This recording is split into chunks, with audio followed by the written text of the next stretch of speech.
Hey everyone, welcome back to the channel. Today I'm doing a test model on the Russian Red camouflage from Modern Warfare 2, the original Modern Warfare 2. So I'm going to show you how you paint this guy up. This is a little bit of a test model. If I were going to do this again, I'd probably use a little bit smaller of a brush for the white part of the camouflage, but the colors, we nailed the colors. So I'm pretty excited about this. Let me show you how I paint the Russian Red Modern Warfare 2 camo.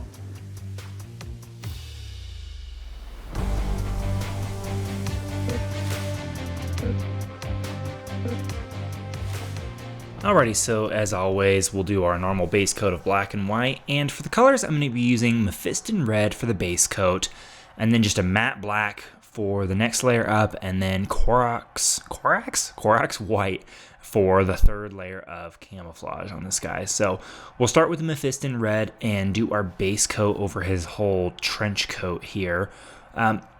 There's a few things in hindsight when I did this model that I would kind of maybe change. One of those that you'll see pretty soon on is I do this base coat in Mephiston Red and do it all over his trench coat, and then I do Nuln Oil, and then I do the next couple of layers of his camouflage.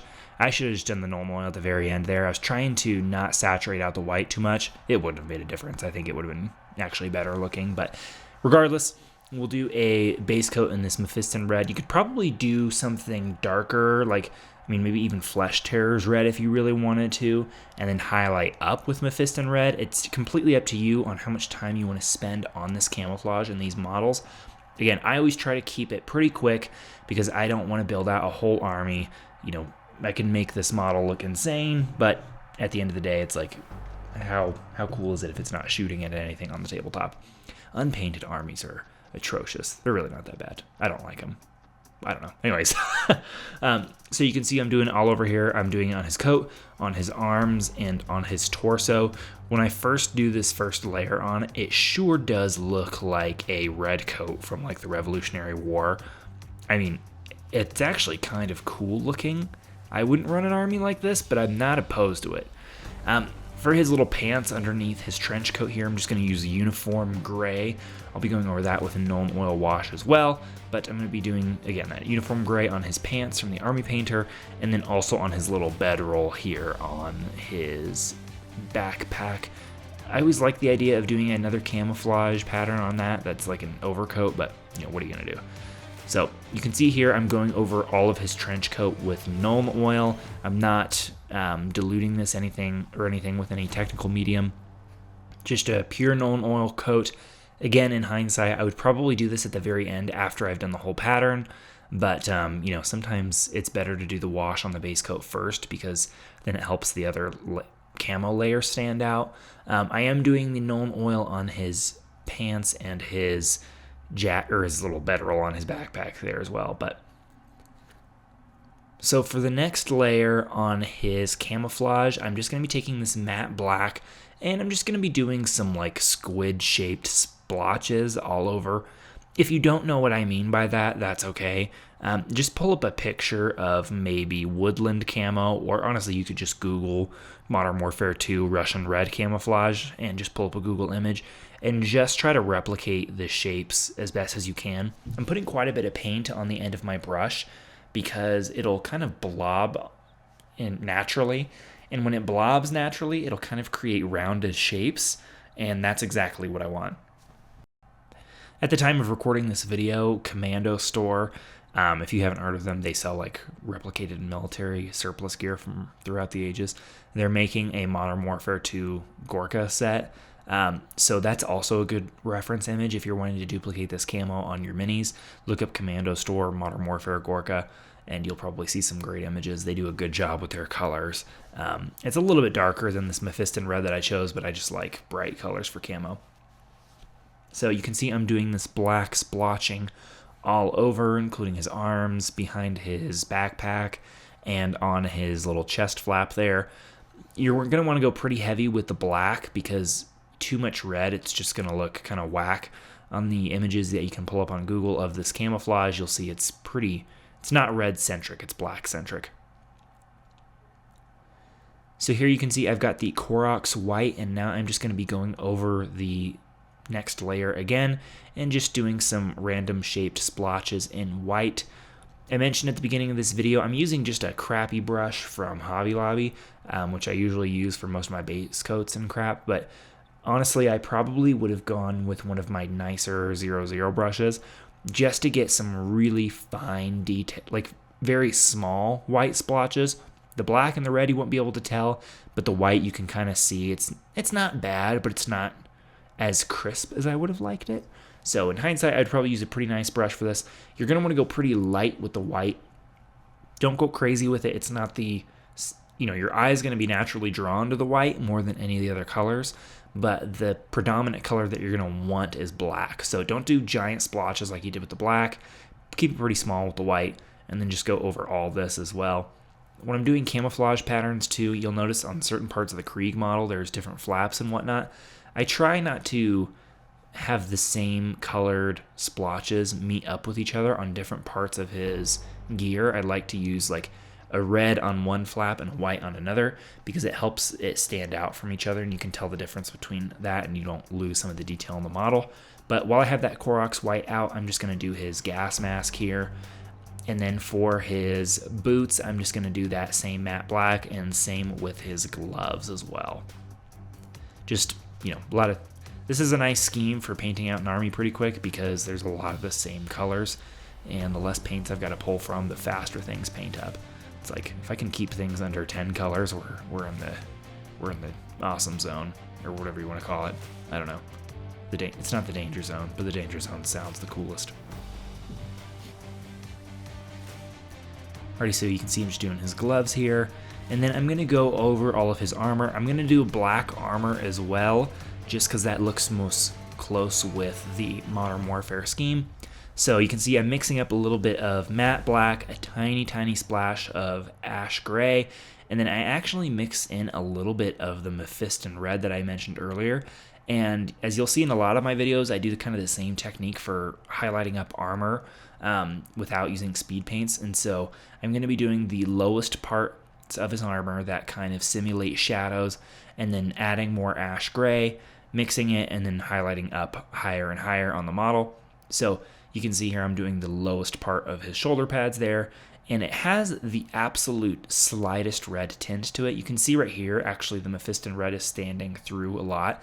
The reason I added the Mephiston Red is I wanted to give it to red hue, but I don't want it to be that detectable. Like right there, it's very detectable, so I'm going over it again with some of the mixed up paint to make it black.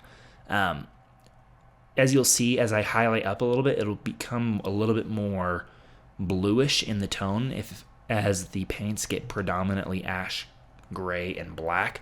Gosh, I'm stuttering a bunch. But that base color, I wanted a little bit of a red hue. I just think it'll add a little bit of something, You might look at it later and be like, that was pointless, but it feels like it did something, and that's what's most important, right? So you can see here, this is the second layer I'm doing. I added a little bit more ash gray and black to the mix, mixed it up, and it's just a little bit brighter than that first layer I put down, and I'm going over everything else on his armor plating that wasn't covered by that first layer, anywhere that the light would hit, and just highlighting up a little bit. You'll see it's a little bit more blue. That's okay. It looks fine, I think. And then finally, we'll mix in a little bit more ash gray. You could almost use, if you didn't want to use ash gray, I think uniform gray would be a little bit too bright, maybe Eshin gray from Citadel. But I'm going over all of the very high points of his armor here now, the top of his little helmet flare, and pretty much just doing a rough and ready edge highlight on his shoulder pads just to help make those stand out from the rest of his web gear that's all covered in camouflage.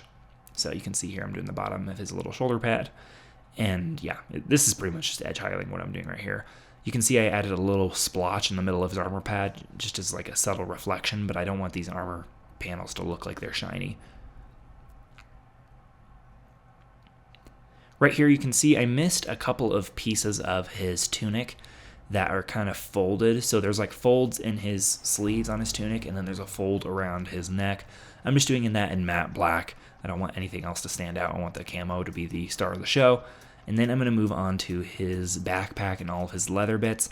You can see I don't really have any gear on this guy, but I am using that same German camo dark black brown from Vallejo I'm using this all over for his backpack and all of his leather bits. I just think this color looks like a really, really nice dark leather, but it just has a little bit of a purple tone to it that I absolutely love. I'll have the actual camouflage color, not camo, the paint color in the description if you want to look at that and replicate my process. But any leather brown will do just fine. I like the darker colors though, because again, the brightest thing is the camouflage, and I want that to draw the eye. Now I'm going over his gun with Eshin Gray from Citadel, and then I'm doing some of it in this color, and then some of it I'm going to mix that German camo black-brown color with some white to give it a purple look, and then I'm going to do the rest of his gun in kind of a purple to replicate some of the plum weapons from Soviet Union. Same thing I've done in my Krieg Rider video, in my EMR video. I like the plum and orange pattern, but you can see I'm also doing his bayonet in that Eshin Gray on his back as well. And then here is that purple color that I'm using for the rest of the gun and the stock and the furniture. I just think it's cool. I mean, you could do something else if you'd like. I just think it's a nice dark color, but it also is very Russian by being purple and orange. Just, I don't know. I don't even think they had that many purple furniture AK-74s, but I just think it's neat. So we're doing it in purple.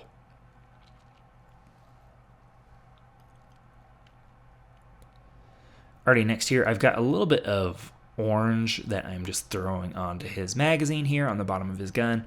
Again, that's just to simulate the Bakelite magazine that are on the AK-74 rifles in real life, even though they don't really use that anymore because it stands out a lot. And then I'm going to be using Apothecary contrast paint for his gas mask.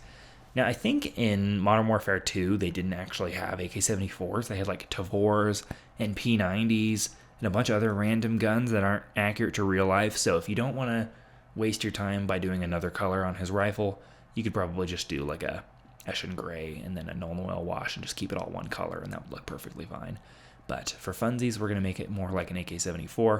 And then you can also see off camera I did a little bit of white on his Imperial seal on his helmet there. For the other washes, I'm going to be using Agrax Earthshade on everything that I painted with that leather color, including his backpack and his leg straps that are over his boots. And then the Nuln Oil, I'm going to go over everything, including his gun, his armor panels, and his gloves, and anything else that's more of a metal-y color. So you can see I'm going over the gun here. I don't really hit the plum too much. I think I end up going over the wash, over the whole thing eventually. But generally on the plum, I'll just like to do a little bit in the cracks and recesses rather than just doing a complete overwash, just because I want that purple to stand out pretty brightly. So, but, you know, I think at some point I just said, screw it, and did the whole thing in this Nuln Oil. So sometimes Nuln Oil will be like that. You think you're not going to do the whole thing, and then you're just like, you know what, let's just see what happens. And then it gets splotchy, and then you got to redo your whole mini. Or live with it. I don't know. Just to see some of my old minis. Alrighty, so now I'm taking Lead Belcher, and I'm just doing a couple highlights for the metal bits on his gun and also his bayonet, just to give it a little bit of sheen. Again, just trying to keep this model in a reasonable amount of time while still giving the look of the Modern Warfare 2 camouflage. I don't want to spend too much time on this model. I might spend a little bit more time on some of the leaders and whatnot, but I'm also taking some of the Lead Belcher and adding some just little splotches and almost like a little bit of an edge highlight on his shoulder pads and his helmet, just to make it look like it's been worn out. On the side of his helmet there, I actually screwed up when clipping it from the sprue, so there's this big gouge out of it, so I just filled it with the Lead Belcher, and now it looks like a piece of shrapnel hit his helmet. It looks like it was done there on purpose. Veteran Krieg players will probably know exactly what happened, but everyone else might be like, huh, look at you, you made a little chunk out of his helmet to give it more character. And to that I'll say, yes. Yes, I did. Totally on purpose. It's fun to make mistakes into features. That's my whole life. I don't know what that means. Alright, so we finish up with the Lead Belcher, and then pretty much the last thing I'm going to do is just throw some that same leather color on the back, on the bottom of the model for the base. But one last thing I did here is I was looking at it and I just felt like the camo was a little bit too much.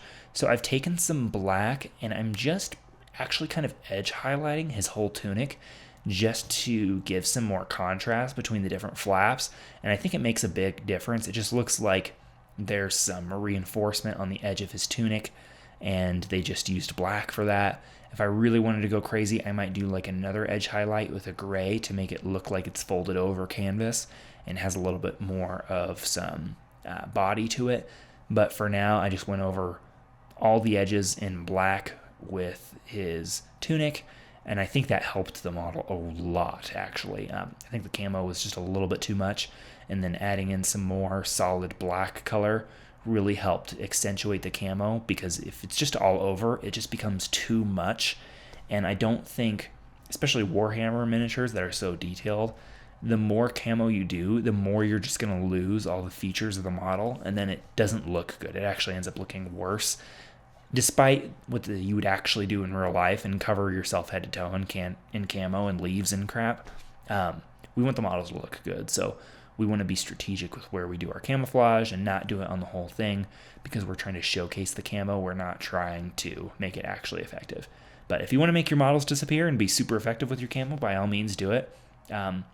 It's one of those things that's like, they'll kind of, when you got too good of camo going on, they turn into brown blobs on the tabletop, but they look really good when you hold them up to your eye. But maybe that's what you want, is you want a bunch of like bush Wookiees running around, and then your enemy players like, what are those? And then you can just kind of make it up on the spot in case you're losing and you want better buffs. You can see I kind of went back in time on editing just to show you how I paint the base. I didn't do any texture or anything, but yeah, that pretty much wraps up this guy. He painted up surprisingly quickly for camouflage, so I think this would be a good option if you want a camo Krieg army. And yeah, now you can see me in a really saturated light finish the video. Alrighty guys, thank you so much for watching. I hope you enjoyed this. I feel like the colors turned out great. It's a sweet looking mini, I'm gonna be honest. I don't know if I'll do my entire Krieg army like this, but I'm pretty tempted. So let me know down in the comments what you think. Should I go full Modern Warfare 2 on all of my Krieg models? Maybe, maybe not, I don't know. Let me know what you think. If you want to support me, I'm on Patreon. I have a store, covworks.com, works spelled with an E. If you want to buy some models and support me that way, I really appreciate it. Make sure you like and subscribe. I'm trying to pump out content. I want this to be a channel you put on in the background. I ramble, but when you're painting, you hear my voice in the background, you go, that guy's kind of nasally, but he's all right. So anyways, if you want to support me, like and share this video. That helps a lot. Let's make this a thing. You know what I mean? All right, catch you in the next one.